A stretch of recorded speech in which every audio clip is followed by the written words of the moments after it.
ताज हैदर साहब, ये हम मामला एक ऐसे पॉइंट पर लेकर आ जाते हैं जिस पॉइंट के ऊपर इतने बड़े शहर के अंदर यही नहीं मालूम टोटल लोग कितने हैं। अभी पूरी तफसील से मैंने सुनी है बात, आपने भी सुनी, नकवी साहब ने पूरा बताया हुआ क्या था पीटीआई की गवर्नमेंट से पहले, पीटीआई की गवर्नमेंट के बाद, और अब क्या होने जा रहा है। पाकिस्तान पीपल्स पार्टी सिंध में हुकूमत कर रही है माशाल्लाह, 13 साल तकरीबन हो गए हैं। हम मर्दमशुमारी को वाकई संजीदा ले रहे हैं और इस बार शफाफियत के साथ मर्दमशुमारी हो जाएगी। ताज हैदर साहब।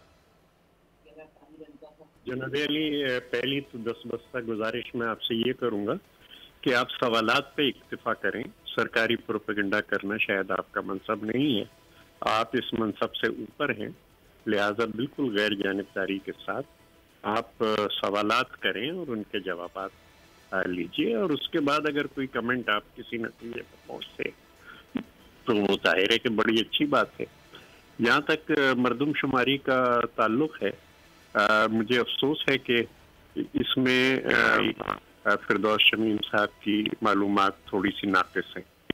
ये बार बार जिस वक्त के खाना शुमारी हो रही थी उस वक्त हुकूमत सिंध की तरफ से खतूत लिखे गए हैं कि इसको शफाफ तरीके से किया जाए। मैंने एक पायलट प्रोजेक्ट कराई है जिसके अंदर जो ब्लॉकों का साइज था उसको चैलेंज किया गया, और वो जो एक इलाके में 13 ब्लॉकों की जगह 41 ब्लॉक बनाने पड़े। तो इस पे तमाम तफसील लाबत मौजूद है वफाकी हुकूमत से जो सिंध के वजीर आला ने की थी।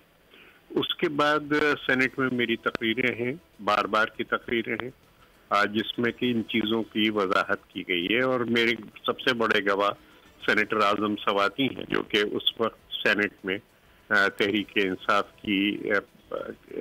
के पार्लिमानी सरबराह थे। और फिर जिस वक्त के 24वीं आईनी तरमीम कौमी असम्बली से आई सेनेट में, तो मैं क्योंकि पार्लिमानी पार्टी का सरबराह था पीपल्स पार्टी की, तो हमने उसको पास करने से रोका, और 3.5 महीने ये ज़ेरे इल्तवा रही सेनेट में सिर्फ इन एतराज़। और इस दौरान जो ख़तो किताबत थी वो वफाकी हुकूमत से मेरी पार्टी के सरबराह के सेनेट के अंदर वो चलती रही, और मैं इस वक्त जो काम कर रहा था वो यही है कि किताब की शक्ल में उसको मुरतब कर रहा था। बहरहाल ये प्राइम मिनिस्टर उस वक्त शाहिद खाकान अब्बासी साहब थे, उन्होंने तमाम पार्लिमानी लीडरों की कॉन्फ्रेंस मीटिंग बुलवाई और उसमें एक मुआहदा तय पाया। गलती क्यों हुई? अव्वल तो मैं ये आपसे कहूँ कि ये कराची में ही नहीं हुई, पूरे सिंध के अंदर, बल्कि जो दूसरे इलाके हैं उनमें कमी कहीं ज्यादा है कराची के मुकाबले में। शुमार मौजूद हैं जो कि मैंने MQM से जब हमारा वफद गया था तो ये तमाम आदाद शुमार मैंने MQM की टीम के सामने रख दिए थे, और वो उनसे मुत्तफिक थे कि हाँ ये आदाद शुमार काबिल गौर है। चले अब हम आगे बढ़ते हुए हैदर भाई, ताज हैदर भाई, अब आगे बढ़ते हुए ये तय कर रहे हैं कि सिंध के अंदर जो आदाद शुमार हैं उसको सही गिना जाए। मुत्तहिदा कौमी मूवमेंट से मेरे साथ रेहान हाशमी साहब मौजूद। हाशमी साहब, आपने ताज हैदर साहब की गुफ्तगू भी सुनी, फिरदौस शमीम नकवी साहब की गुफ्तगू सुनी। हम सिंध के अंदर, कराची समेत पूरे सिंध के तमाम लोग जो रहते हैं, मर्दमशुमारी से तमाम सियासी जमातें जो हैं मुतमईन नहीं हैं और अब मर्दमशुमारी की तरफ आगे बढ़ रहे हैं। ये बड़ा मुतालबा भी रहा है सिंध के लोगों का, कराची के लोगों का। आप क्या समझते हैं कितना जल्दी होना चाहिए जिससे सुकून हो? पाकिस्तान पीपल, आपने ताज हैदर साहब की गुफ्तगू सुनी, वो चाहते हैं कि इसको फौरन हुआ जाए। MQM के सामने भी डेटा आ गया है, PTI भी कहती है फौरन हो जाए। हो जाएगा? रहमान भाई तो मीटिंग में मौजूद थे।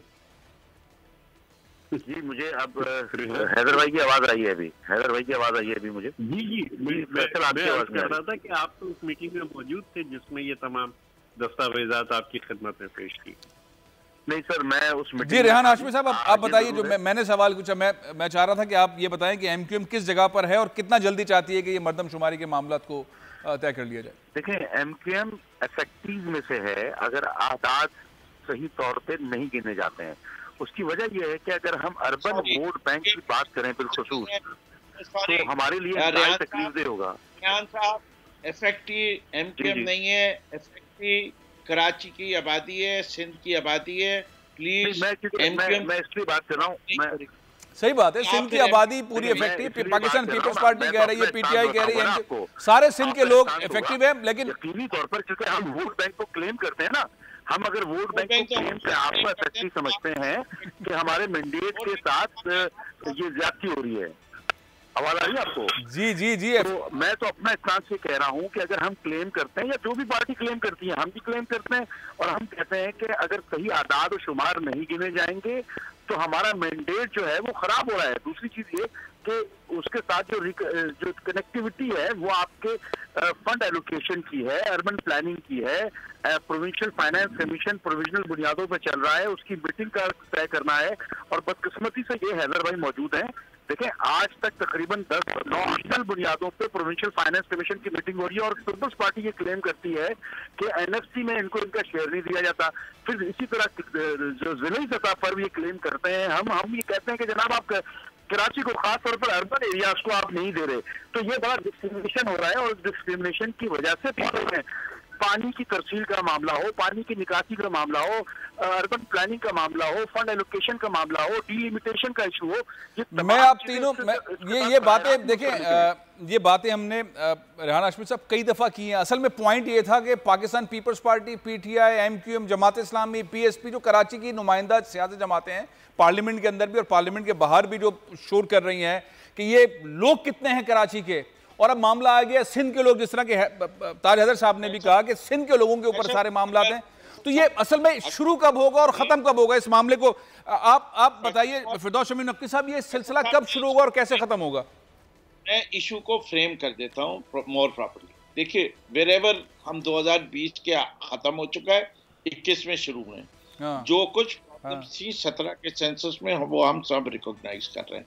अब हमारे पास दो रास्ते हैं जी। 17 के सेंसस को दुरुस्त किया जा सकता है या नहीं किया जा सकता, और अगर नहीं किया जा सकता तो दूसरा अल्टरनेट सोल्यूशन क्या है जी? हमने अल्टरनेट सोल्यूशन प्रपोज किया है, fresh census as soon as possible. इन जमातों से ये पूछें इनके पास कोई और सोल्यूशन है तो उस पर बात कर लेते हैं। सब्सक्राइब करें और बेल दबाएं ताकि कोई खबर रह न जाए।